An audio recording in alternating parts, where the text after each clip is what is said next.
Jadi kali ini kita bakal banyak ya bahas tentang keuangan, teman-teman. Jadi bakal ada beberapa yang kemarin kita udah kasih formnya bro di Discord. Kita mau kasih mereka buat bisa tanya ke kita ya, nanti kita bakal jawabin sesuai dengan kita, karena ini dari Bro Kalimasada nih ya, dia bilang bahwa dilarang bahas finansial kalau hidupnya masih sial ya. Jadi kali ini kita mau bahas-bahas dikit bro tentang keuangan, tentang cara ngatur duit, karena banyak temen ini yang kayaknya hilang arah bro. Mereka nggak tahu cara ngatur duit ya, mereka nggak ngerti. Dan mungkin kita kasih sedikit gambaran ya kenapa kita mulai ini semua ya, dan kenapa kita mengedukasi di dunia keuangan. Karena menurut kita orang paling kaya di dunia paling banyak tuh di dunia keuangan, teman-teman. Banyak yang kira di dunia manufacturing, dunia teknologi, tapi salah ya. Di dunia keuangan. Dan itu dunia yang kita geluti mungkin sekitar hampir 1 dekade, dan ini yang kita pengen sharing ya ke kalian semua. Teman-teman harus paham ya di sini ya. Jadi ini kan kita punya waktu itu seminggu sekali, bro.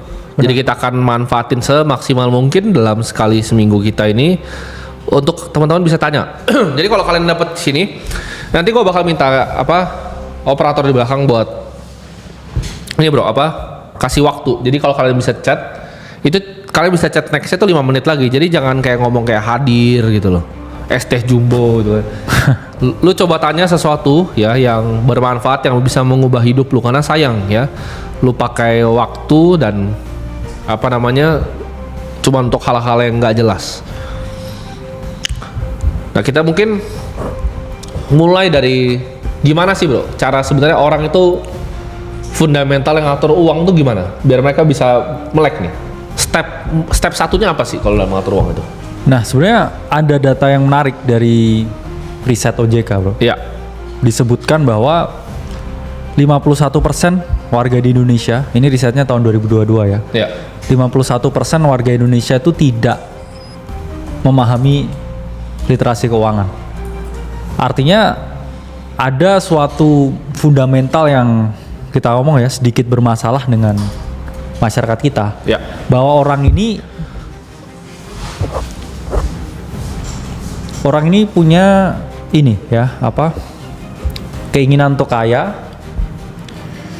Jadi tapi mereka ini nggak punya ya literasi keuangan yang oke. Jadi itu ya yang menjadikan dasar dan juga akar masalah. Maka itu ya kita hadir ke teman-teman semua sebagai media dan juga platform dan juga sosok yang mengajarkan mengenai literasi keuangan di Indonesia.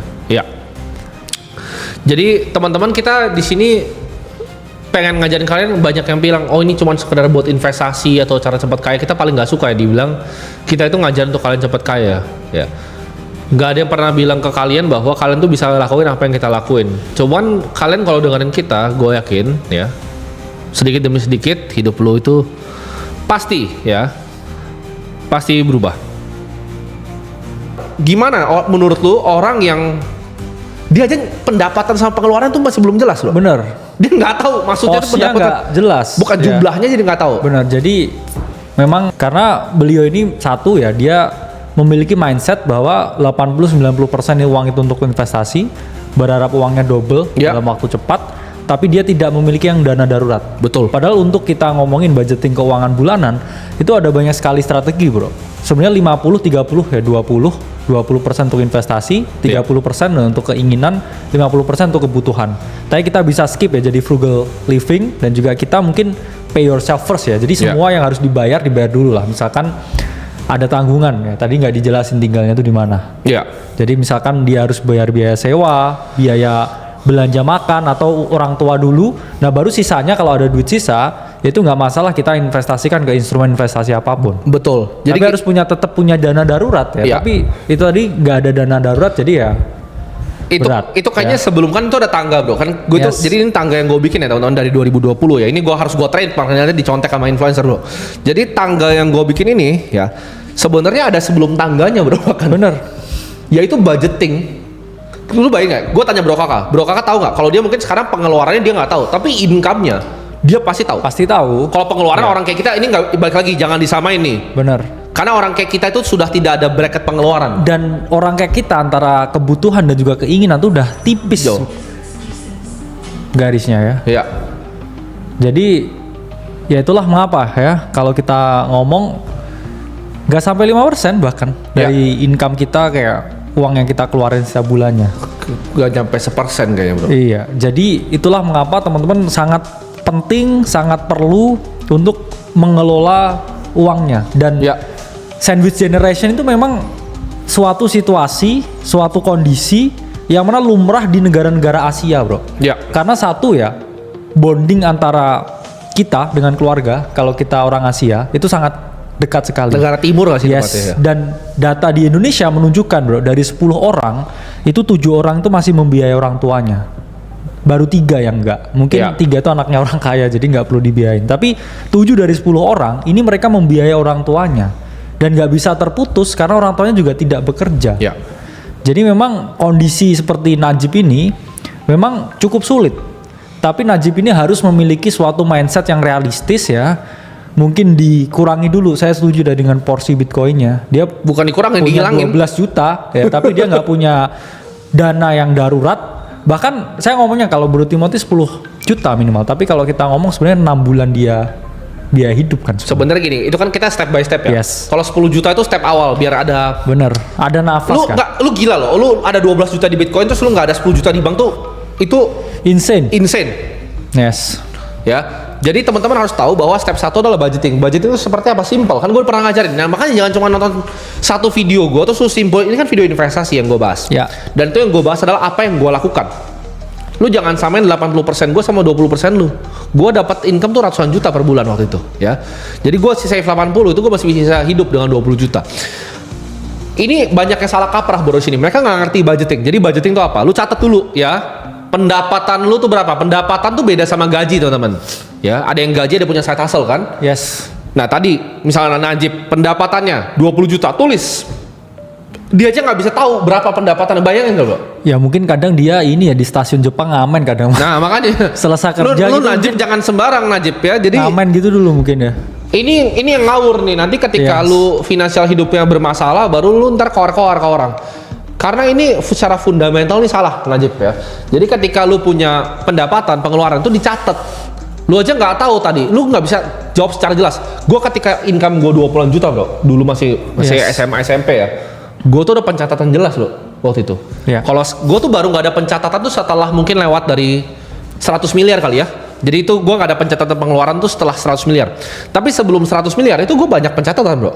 Ya, gue catat kayak makan malam misalnya steak 3 juta gue catat. Saya juga dulu ya, teman-teman bisa download ya aplikasi gratis bro, namanya Money Manager. Gambarnya celengan warna merah. Itu dulu saya ketika income saya juga udah ratusan juta setiap bulan dari trading. Tapi saya juga tetap gaji UMR dan karena ngajar di dosen itu tetap saya catat. Bahkan makan di warteg 7.000 itu juga dicatat. Tujuannya apa? Karena banyak sekali pengeluaran yang tidak terduga. Kita ngomongnya istilahnya itu adalah latte effect. Kadang kita ngerasa nih oke lah beli kopi ya murah lah 20.000. Tapi kalau teman-teman kali kadang bisa ngopi sehari 3 kali terus kayak setiap hari beli. Ya betul. Tiba-tiba ya pengeluaran kita buat ngopi sebulan tuh ternyata nggak sadar ternyata itu kayak mungkin 30% kita punya gaji, tiba-tiba 2 juta aja buat ngopi. Betul. Padahal ada hal lain yang harus dibayar, ada tunggakan harus dibayar, nggak kerasa karena nggak dicatat. Betul. Itulah pentingnya kita melakukan pencatatan. Betul. Bahkan sebelum budgeting tuh pencatatan dulu. Dari pendapatan kita berapa, pengeluaran kita berapa, terus kita anggarannya gimana nih sebulan ini, posnya ini kemana aja. Ibarat gini loh teman-teman, lu mau perang nih, cuman gak ada strateginya bro. Bener. lu nggak tahu jumlahnya lawannya berapa, base musuhnya di mana, ya kan? Lu harus tahu lawan tuh 100.000 nih pasukannya, lu 10.000 lu mati lawan dia. Kalau lu nggak tahu pasukan lu berapa gimana? Uang tuh kalau lu nggak perhatiin dia pergi dari lu. Damn. Ya. Jadi Najib harus tahu nih. Lu nggak jelas lu gua tanya pendapatan pengeluaran nggak jelas, pencatatan lu nggak jelas, budgeting lu itu nggak jelas. Itu lu belum masuk. Lu bayi nih, ya. Ibarat naik tangga itu lu tahu meme yang tangganya langsung ngangkat nggak? Nah itu lu Najib tuh. Karena lu belum ngerti budgeting, lu ke Bitcoin. Apa yang lu bisa ngerti tentang Bitcoin kalau pengeluaran lu aja lu nggak ngerti catat? Ya, itu Satoshi nangis tuh dikubur. Satoshi itu di kuburannya mungkin nangis gitu sekarang. Ya.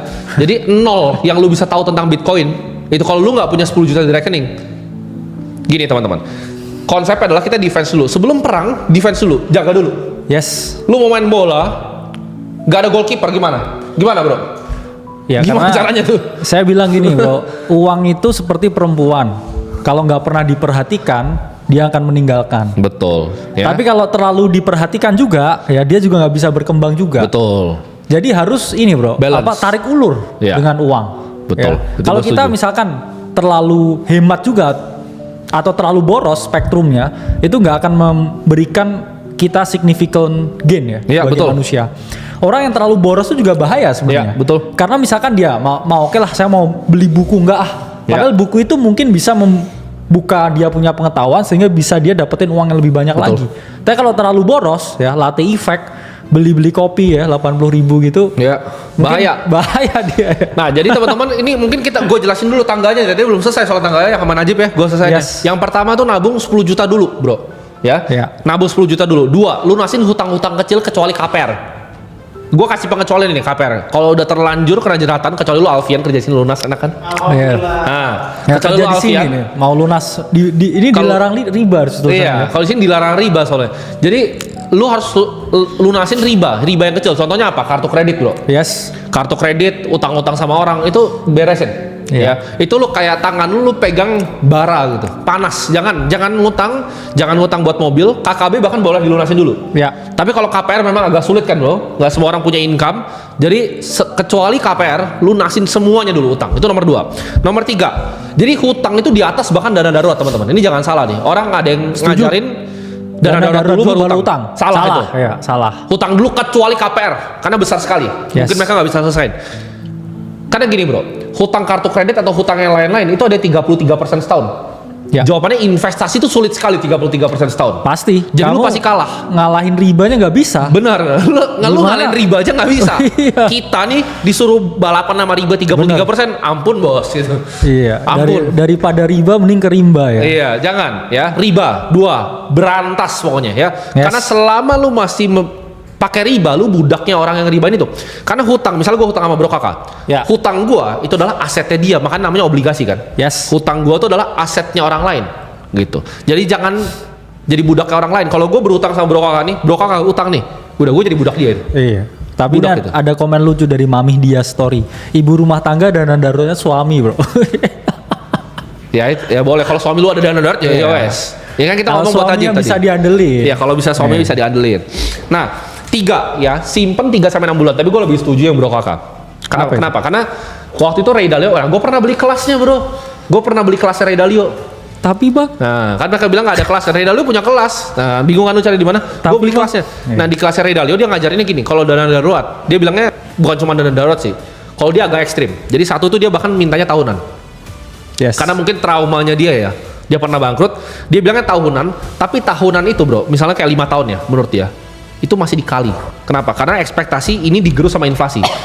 Jadi dana darurat Ray Dalio itu dia berekspektasi untuk digerus sama inflasi. Jadi gue setuju. Kalau misalnya gue bilang 3 bulan tadi, harusnya sebenarnya Bro Kakak ya yang bilang lebih bagus. Jadi kan dia 20 juta tuh pendapatan bro. Gue Ya. bilang 60.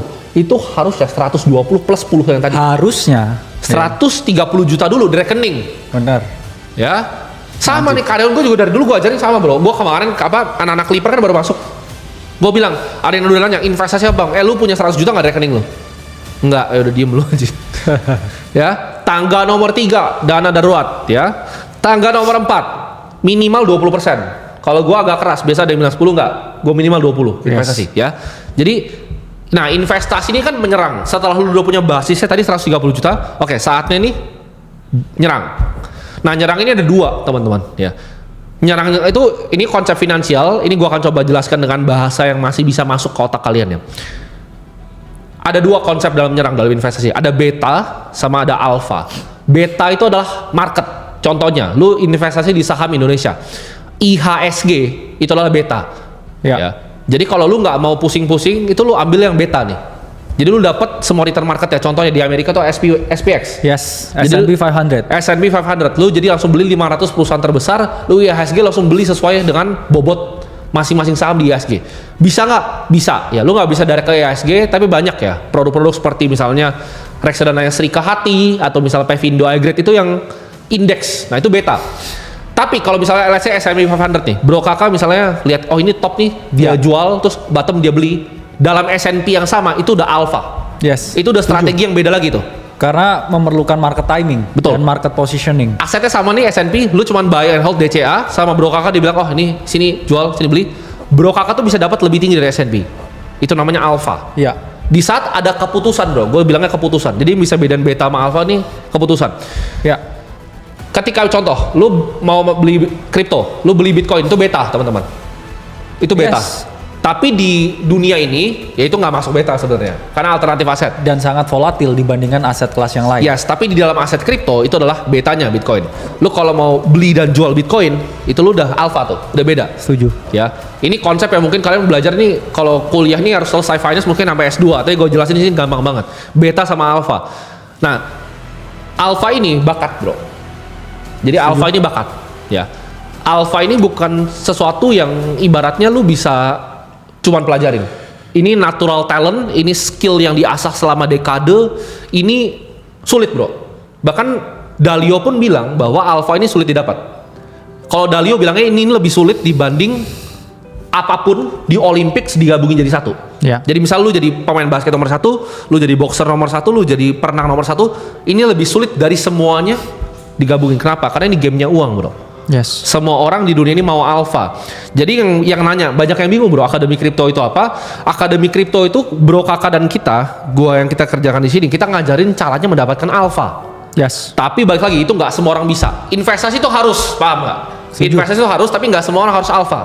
Lu bisa investasi dengan beta, lu bisa beli indeks IHSG, Ya. lu bisa beli indeks S&P 500 dan you'll be fine.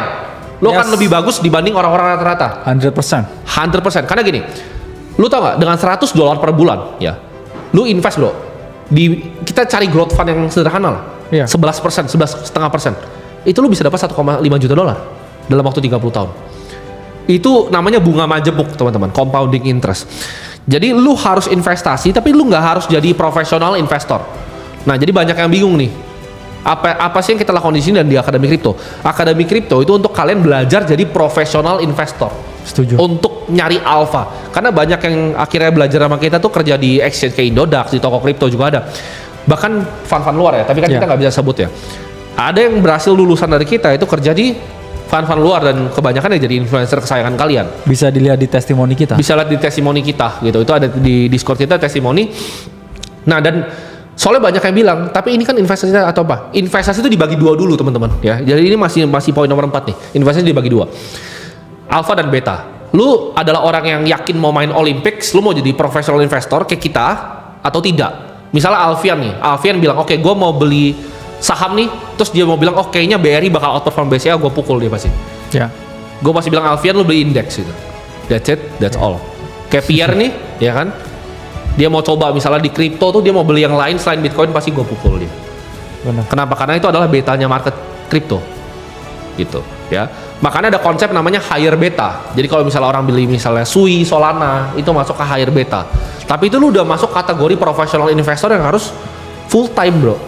Setuju. Ini bukan pekerjaan sampingan. Kalau beta itu pekerjaan sampingan. Market itu bisa pasif. Contoh, Najib tadi. Najib itu kerjanya apa? Dia kan kerja di pertanian, bro. Ya. Najib bisa sisin misalnya 5 juta uangnya, dia main beta nih, dia invest di misalnya indeksnya Jepang atau S&P 500. Najib will be good gitu. Ya.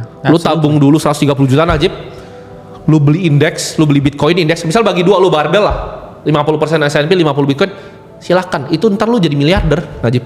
Yes. You will be miliarder in no time dengan income power 10-20 segitu. tahun lah ya. Iya. In no time-nya. Untuk 10 normal tahun. people. Dan Iya. itu pun juga lebih bagus daripada Daripada lu kayak jadi gembel. Karena 90% orang di dunia ini. gue yakin bro, banyak nanti kalau kita telepon di sini ya, yang udah tua, terus nggak ada tabungan, itu 100% salah lu. Ya. Lu setuju. kalau sampai jadi tua tapi nggak ada tabungan bro, ada yang bilang tapi kan income gue stagnan. Lu yang stagnan. Iya. Kenapa nggak income orang di sini bisa nggak stagnan? Lu yang skill lu yang stagnan gitu. Nah gimana caranya improve income? Nah itu nanti kita bahas nanti bro, cara improve income. Tapi kita lanjut Setuju. tangganya dulu. Nah tangganya ini sebenarnya gue ganti bro, banyak yang gue ganti karena gue banyak terinspirasi sama dia juga. Yes. Yang kelima ini gue ganti. Tadinya dulu gue ingat tanggal kelima tau gak apa bro? Dana pensiun. Cuman dana pensiun itu sebenarnya masih jauh teman-teman. Ya, masih jauh. Jadi bro kakak ini kasih tahu gua, kayaknya bukan dana pensiun, tapi dana pendidikan anak. Nah, ya. Jadi kita akan bahas di sini bro, tentang yang kelima. Yes. Itu inspirasi dari dia. Kemarin kita baru ngobrol, kita mau bikin ulang tangganya karena kita mau bikin ternak uang lagi. Jadi nomor 5 itu bukan dana pensiun, karena dana pensiun tuh terlalu jauh, dan yang paling tinggi inflasinya bro kakak kasih tahu gua bahwa dana pendidikan anak. Ya. Jadi dana pendidikan anak itu yang orang paling sulit untuk dapatkan, karena inflasi bisa 20-25% per tahun. Dan tapi yang datanya nggak segitu biasanya. bisa lebih bahkan. Yes. 30 kan sebenarnya. Ini gua trim down aja buat mereka. Yang keenam itu lunasin KPR baru, ya. Ketika lu udah punya serangan investasinya, lu udah punya dana pendidikan anak, baru lu hajar KPR secara cepat. Ya. Ketika KPR udah beres, lu udah selesai nomor 6, nomor 7. Itu namanya bikin kekayaan dan berbagi, bro. Ya. Nah itu di stage kita nih, level kita nih, udah bikin kekayaan. Nah bikin kekayaan ini nanti mungkin kita akan bahas di ternak uang ya, buat teman-teman yang punya harta mungkin di atas 50 miliar, kita kasih tahu caranya ya. Exactly. Karena ngatur di atas 50 miliar tuh beda banget sama kayak ngatur 10, 5 miliar. Wealth preservation ya, cara lu bikin enduring wealth, lu bikin kekayaannya kayak Rockefeller, Rothschild, Dan kita turun ke anak-anak lu gitu. juga kasih akses kita ya, Ya. untuk wealth maintaining itu, dan juga gini, direct access ya. direct akses ke kita dalam format gini. Kan contoh seperti misalnya lu pengen tahu kan, pasti gua dana darurat pakai apa? Pasti lu pengen tahu. Yes. Tapi gua tidak akan pernah bisa share di publik. Kenapa? Karena MI yang gua pakai untuk dana darurat gua, yaitu teman-teman sendiri juga, dan aumnya kecil-kecil, bro. Gitu. Gua nggak pengen share itu ke khalayak luas. Tapi ntar kita kasih general advice aja. Lu bisa taruhnya di produk mana, ya? Apa yang lu bisa pakai untuk jaga kehidupan lu. Jadi teman-teman paham ya, tangga dana darurat itu seperti tangga ternak uang itu seperti apa. 1 ya nabung 10 juta, 2 itu lunasin semua hutang, 3 simpen dana darurat, 4 invest minimal 20%, pilih beta atau alpha, 5 itu dana pendidikan anak, 6 itu lunasin KPR, 7 itu bikin kekayaan, jaga kekayaan, dan berbagi ya. Setuju. Simple ya bro ya. Yes.